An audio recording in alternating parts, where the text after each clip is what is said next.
Assalamualaikum warahmatullahi wabarakatuh. Sahabat-sahabat, emak-emak, para bunda, para ayah semuanya, berlanjut lagi pada cara mendidik anak di part 3. Pada kesempatan ini lanjutan ya dari yang kemarin, dari part 1, kemudian part 2, dan sekarang adalah part 3. Dalam part 3 ini saya akan melanjutkan bagaimana tata cara mendidik anak. Oke, yang pertama kita lihat. Yang pertama adalah cintai anak sewajarnya.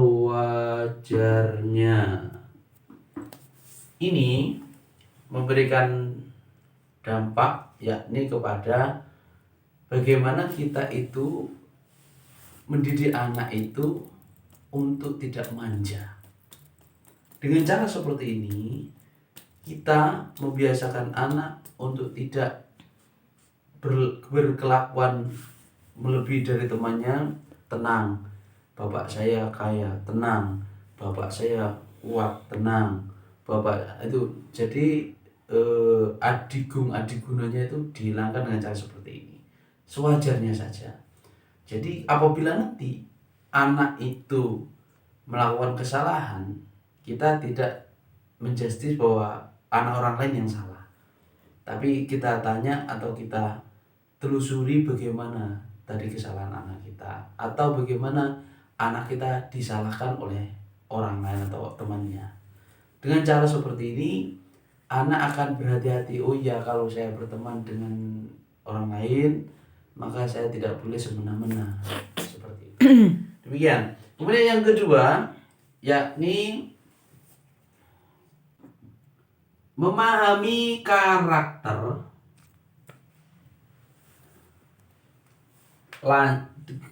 Pastinya nanti harus bisa solusi. Ya. Ini kaitannya dengan bagaimana karakter anak itu memang benar-benar harus kita pahami. Misal, anak ini keras, wataknya keras, kemudian tegas ya, apalagi tidak boleh mencela-mencela. Kan ada anak biasanya, ini gimana sih ayah, ini gimana sih bapak, ini gimana. Itu juga berlanjut nanti kepada ketika usianya sudah menginjak remaja. Tambah dia remaja, mungkin tambah kuat daya ingat dan pendiriannya dia itu juga kuat. Maka kita harus benar-benar memahami karakter anak ini. Lah, kita juga harus mengimbangi dengan karakternya anak ini. Seperti itu. Kemudian, kalau karakternya anak seperti ini, apabila dia marah, kita harus juga punya solusi. Apabila dia itu diam, juga kita punya solusi.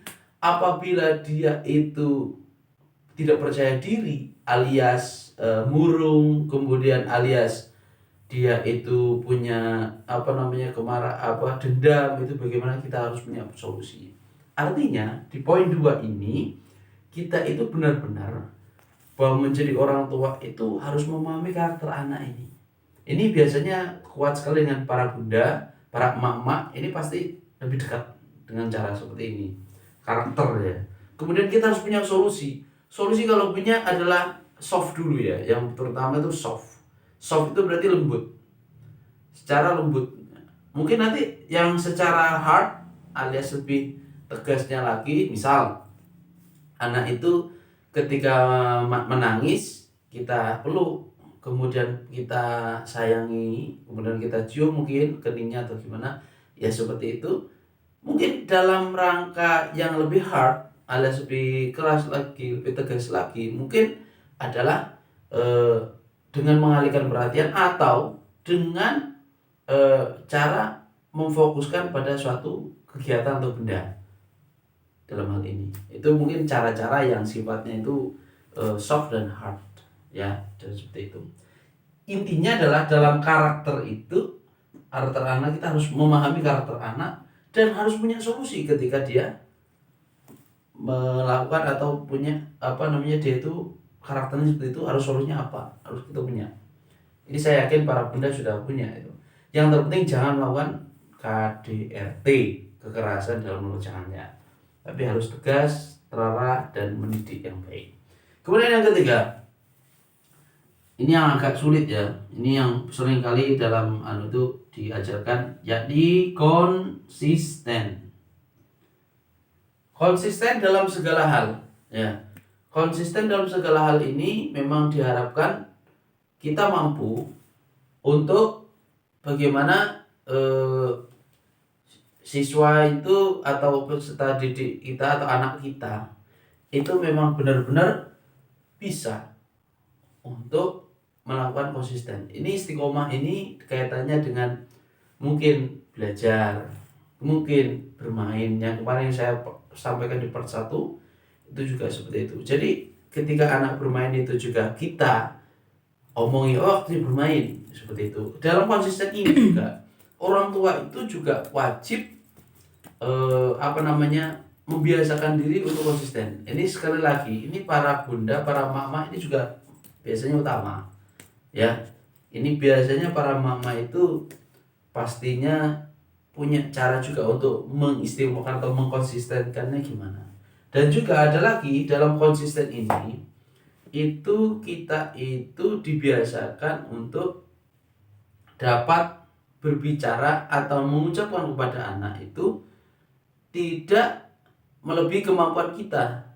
Misal anak ini bilang, mama atau bunda, nanti saya itu pengen kesini.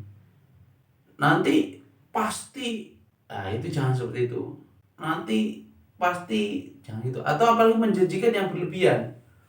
Nanti itu di gini. Terlalu banyak perjanjian-janjian juga, atau janjinya terlalu banyak, sehingga anak itu nanti akan menuntut kepada kita untuk konsistensi juga. Lah ketika kita tidak bisa menuruti ke omongan kita sendiri, maka yang terjadi anak mengecap bahwa ayah atau mama atau bunda itu tidak sesuai dengan apa yang dikatakan, dan ini akan menyebabkan karakter buruk pada anak. Demikian yang dapat saya sampaikan dalam mendidik part 3 ini. Semoga bermanfaat. Dari 3 ini memang benar-benar mulai part 1, part 2, dan part 3 ini kita untuk diminta untuk menjadi seorang ayah atau bunda yang baik, yang sesuai dengan karakter anak. Seperti itu. Salam saya dalam part 3 yang terakhir ini, jaga benar-benar anak kita secara ilmu, secara mendidiknya, bukan secara berlebihan, ayah bunda. Jadi bahaya banget kalau tidak sesuai dengan ilmu alias berlebihan. Terlalu berlebihan, nanti ketika sudah dewasa dia akan semena-mena kepada temannya, atau dia tidak siap untuk mengarungi kehidupan bersama orang lain. Seperti itu. Demikian yang dapat saya sampaikan. Wallahu muwaffiq ila aqwamit thoriq. Wassalamualaikum warahmatullahi wabarakatuh.